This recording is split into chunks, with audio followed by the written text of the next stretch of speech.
Spectrum modern history unit second का है। यूरोपियों का आगमन एवं ब्रिटिश शासन का सुदृढ़ीकरण। 15वीं शताब्दी में महत्वपूर्ण बदलाव तब शुरू हुए जब यूरोपीय औपनिवेशिक शक्तियाँ नवीन विकल्पों की खोज में बाहर निकली। इसका यह अर्थ नहीं है कि अन्य मौजूदा संस्कृतियों से उनका पहले संपर्क नहीं था। पुर्तगालियों का भारत के ग्रीक, यूनान और रोम, इटली के साथ क्रिश्चियन युग शुरू होने से पूर्व और पश्चात से ही व्यापारिक संबंध थे। मार्को पोलो 1254 से 1324 ईस्वी में भारत आया था, जिसने चीन की यात्रा की। जो मार्को पोलो था वह चीन का यात्रा किया था और यात्रा वृत्तांत ने यूरोपियों को, जो मार्को पोलो था, उसको बेहद आकर्षित किया। मार्को पोलो इटालियन यात्री था, वह इटली का था। इटली ने लगभग 12वीं शताब्दी से यूरोपियों के साथ व्यापार किया। दक्षिण पूर्व एशिया और भारत के साथ व्यापार विभिन्न स्थल मार्गों और जल मार्गों से किया जाता था। एक मार्ग से पूर्वी वस्तुओं को फारस की खाड़ी से होते हुए इराक एवं तुर्की लाया जाता था। इराक एवं तुर्की से इन्हें स्थल मार्गों से जेनेवा और वेनिस पहुंचाया जाता था।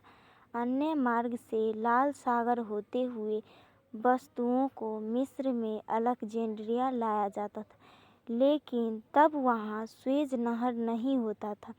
जो लाल सागर और भूमध्य सागर को जोड़ता है, स्वेज नहर, वह पहले स्वेज नहर नहीं था। इसीलिए अलेक्जेंड्रिया को भूमध्य सागर के माध्यम से इटली के शहरों को जोड़ा गया था।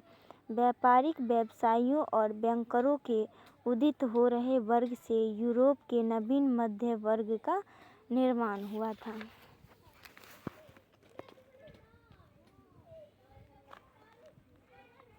नवीन मध्य वर्ग पुनर्जागरण और सुधार आंदोलन से बेहद प्रभावित हुआ था। पुनर्जागरण के उद्गम स्थल इटली में व्यापारी 11वीं और 12वीं शताब्दी से ही यूरोपीय देशों को कलात्मक एवं विलासिता की वस्तुओं की आपूर्ति कर रहे थे, जिससे वे बेहद संपन्न हुए थे। इस प्रकार पूर्वी देशों के साथ इटली का वर्चस्व था।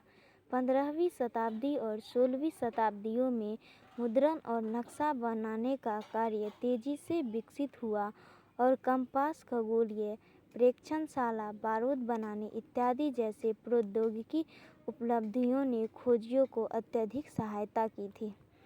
भारत के लिए समुद्री मार्ग की खोज एवं पुर्तगालियों का आगमन।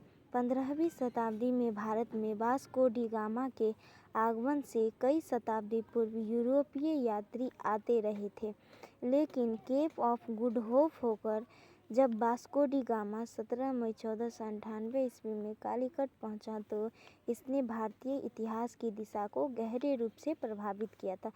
पुर्तगालियों ने विकसित समुद्री शक्ति, तकनीक एवं अस्त्र, बारूद इत्यादि के कारण उन्होंने तीव्रता से समुद्री शक्ति के रूप में स्वयं को स्थापित कर लिया और समुद्री व्यापार पर नियंत्रण कायम कर लिया था।